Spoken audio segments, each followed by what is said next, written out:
Bismillahirrahmanirrahim. Assalamualaikum warahmatullahi wabarakatuh. Di sini langsung saja saya akan mempresentasikan terkait apa itu self awareness dan self confidence. Jadi dalam pembahasannya saya bagi menjadi dua pembahasan. Yang pertama self awareness, yakni pengertian, terus manfaat dan cara meningkatkannya. Kemudian yang kedua yakni self confidence, pengertian, manfaat dan cara meningkatkannya. Apa sih self awareness dan apa sih self confidence dan bagaimana pengaruh keduanya bagi kehidupan kita dalam sehari-hari? Oke, jadi self awareness itu adalah kemampuan buat ngelihat ke dalam diri sendiri dan ngerti apa yang lagi terjadi di dalam sana. Jadi self awareness itu kalau bahasa gampangnya adalah bagaimana kita ngerti kita ini siapa, terus apa yang terjadi dalam diri kita, terus juga termasuk bagian dari self awareness itu adalah apa yang terjadi pada diri kita, terus apa yang membuat kita takut, apa yang membuat kita tampak berani, terus apa yang tidak kita sukai. Nah, kemudian juga bagaimana cara kita untuk menaklukkan rasa takut itu, terus bagaimana cara kita untuk mengatasi masalah-masalah yang ada dalam diri kita. Jadi self awareness yang baik itu adalah ketika individu mengerti tentang dirinya siapa dan apa yang dibutuhkannya. Kira-kira seperti itu. Kemudian dalam pembagiannya self awareness dibagi menjadi dua, yakni yang pertama self awareness internal dan yang kedua self awareness eksternal. Self awareness internal itu adalah bagaimana kamu melihat dirimu berdasarkan pandanganmu sendiri, bukan berdasarkan pandangan orang lain. Jadi kalau yang internal itu adalah bagaimana kalian tahu kalian itu siapa, terus bagaimana pendapatmu atau pandanganmu terhadap dirimu sendiri. Yang itu semuanya adalah berdasarkan pandangan dirimu sendiri, bukan berdasarkan orang lain. Jadi apa yang kamu ketahui, apa yang kamu sukai, apa yang kamu tidak sukai itu berasal dari pandangan dirimu sendiri. Jadi gitu. Kalau yang eksternal itu adalah kebalikannya. Jadi kalau eksternal itu bagaimana kamu memahami dirimu melalui mata orang lain. Jadi kalau yang eksternal ini bagaimana kamu tahu dirimu ini sedang butuh apa, terus yang kamu takuti apa, yang kamu alami apa, itu berdasarkan pandangan orang lain. Jadi antara internal dan eksternal ini sejatinya adalah pengertian yang sama, cuma dibedakan dengan perspektif atau pandangan dari kedua pengertian tersebut. Kemudian bagaimana sih cara meningkatkan self awareness? Nah, untuk meningkatkan self awareness, saya menulis di sini ada 5. Yang pertama adalah meditasi. Meditasi di sini itu adalah kita meluangkan waktu kita untuk sendirian, untuk mengumpulkan energi-energi yang dibutuhkan oleh tubuh. Nah, meditasi ini juga bisa berarti kita beribadah. Nah, beribadah kan perlu waktu untuk menyendiri. Nah, seperti sholat, itu juga merupakan bagian dari meditasi. Karena dalam meditasi itu dapat meningkatkan hormon-hormon yang dapat memberikan energi positif pada keseharian kita. Kemudian yang kedua adalah merenung. Nah, merenung di sini adalah kita introspeksi diri. Apa yang kita lakukan dalam sehari-hari, apa aja, terus salah kita di mana, terus apa yang perlu kita benahi. Nah, melalui proses perenungan ini kita nanti akan menemukan jati diri kita yang sebenarnya. Kemudian yang ketiga adalah olahraga. Nah, olahraga di sini adalah kegiatan mengolah tubuh supaya mengeluarkan keringat yang nantinya akan mengantarkan kita pada tubuh yang sehat. Nah, kalau kita sudah berolahraga, maka besar kemungkinan kita mempunyai keinginan untuk menjadi pribadi yang sehat. Nah, orang yang sehat itu bisa menggambarkan bahwa pribadi dalam dirinya itu juga sehat. Karena dalam pepatah mengatakan di dalam tubuh yang sehat terdapat jiwa yang kuat. Nah, tubuh yang sehat itu dapat dibentuk dengan berolahraga. Nah, kemudian yang keempat adalah menulis jurnal harian. Maksudnya apa? Kita ketika bangun tidur, kita harus mempunyai planning dalam dari bangun tidur sampai tidur lagi di malam hari kita mau ngapain aja. Kita tulis, misal kita mau pergi kuliah, habis kuliah kita makan, habis makan kita ngopi atau bagaimana. Intinya dalam keseharian itu kita tulis semua. Jadi kita dalam sehari ini sudah punya agenda mau kemana dan apa yang akan kita lakukan. Nah, kemudian yang terakhir adalah saran dari orang sekitar. Nah, untuk mengerti diri kita ini seperti apa, maka kita perlu menanyakan kepada orang yang kita cintai. Bisa teman, bisa orang tua, bisa keluarga, bisa sahabat. Kira-kira aku ini menurut kamu bagaimana? Kurangnya apa? Terus apa yang perlu dibenahi? Nah, ini termasuk bagian dari saran dari orang sekitar. Nah, kemudian manfaat self awareness itu apa? Yang pertama adalah proaktif. Kita bisa menggunakan waktu kita secara teratur. Jadi tidak ada waktu kita yang terbuang dengan sia-sia. Kemudian yang kedua adalah mindfulness. Nah, dan yang ketiga adalah meningkatkan relasi. Jadi kita punya menambah teman lah, menambah jaringan terhadap orang-orang sekitar. Nah, kemudian yang terakhir adalah tubuh menjadi sehat. Karena kalau kita sudah mengerti diri kita sendiri, otomatis kita telah menghilangkan hormon-hormon yang menyebabkan diri kita ini merasa terpuruk.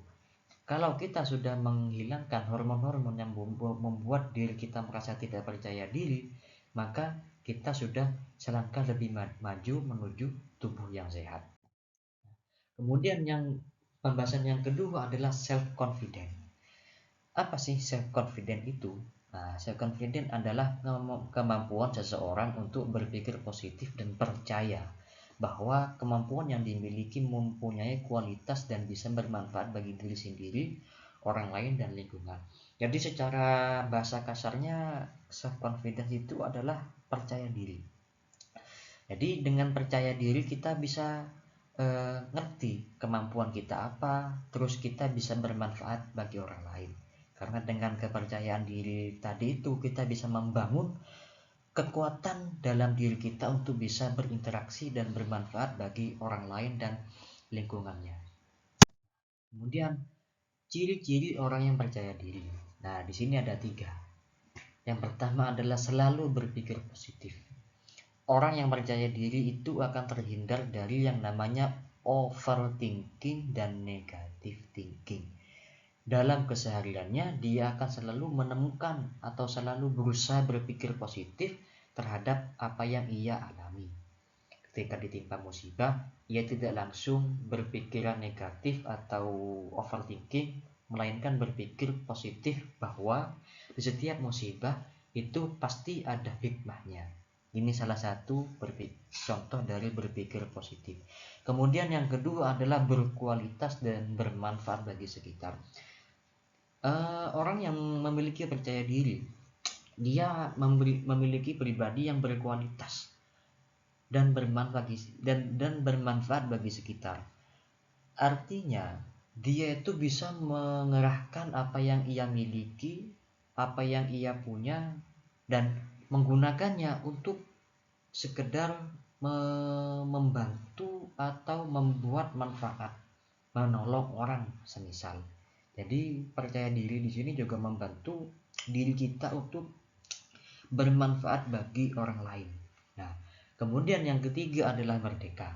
Artikan di sini dalam artian orang yang percaya diri di sini tidak mempunyai batasan atau tekanan. Jadi dalam kehidupannya dia itu bebas lah mau ngelakuin apa aja, karena dia itu tidak terikat oleh overthinking atau negative thinkingnya. Jadi mau buat apa aja dia tuh bebas, nggak ada yang menghalang-halangi. Ini ketiganya merupakan salah satu merupakan ciri-ciri dari percaya diri. Nah, kemudian apa sih yang mempengaruhi percaya diri? Nah, di sini saya tulis ada 4. Yang pertama adalah keadaan fisik. Nah, kalau fisik kita tampan, atau kita memiliki gaya rambut yang aduhai, atau kulit kita putih, ini juga mendukung terhadap kemampuan percaya diri kita. Nah, tetapi seharusnya kalau kita mempunyai fisik yang naudzubillah, yang buruk rupa, nah berarti kita bisa bukan dari fisik saja, dalam artian fisik bukan sepenuhnya dianggap sebagai faktor yang paling berpengaruh dalam mempercaya diri, tapi juga ada faktor-faktor yang lain. Jadi kalau kita mempunyai fisik yang kurang baik, maka kita bisa mencari kemampuan yang lain yang berada dalam diri kita untuk mendukung adanya percaya diri. Nah, kemudian yang kedua adalah tingkat pendidikan. Semakin tinggi pendidikan yang kita tempuh, maka itu semakin membuat percaya diri kita semakin bertambah. Jadi orang yang tamat SD, SMP, SMA, terus sarjana 1 sampai sarjana 3 itu rasa percaya dirinya berbeda-beda tergantung pendidikan terakhir yang mereka tempuh.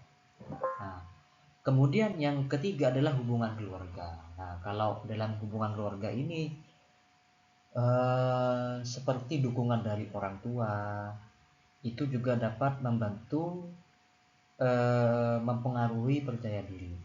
Jadi dukungan orang tua atau dukungan dari lingkungan itu juga berpengaruh terhadap percaya diri kita. Orang yang tidak pernah mendapat dukungan dari orang tua, dia itu hidupnya kayak tidak mempunyai motivasi hidup. Dia itu ibarat orang yang tidak mempunyai arah atau tidak punya tujuan dalam hidupnya.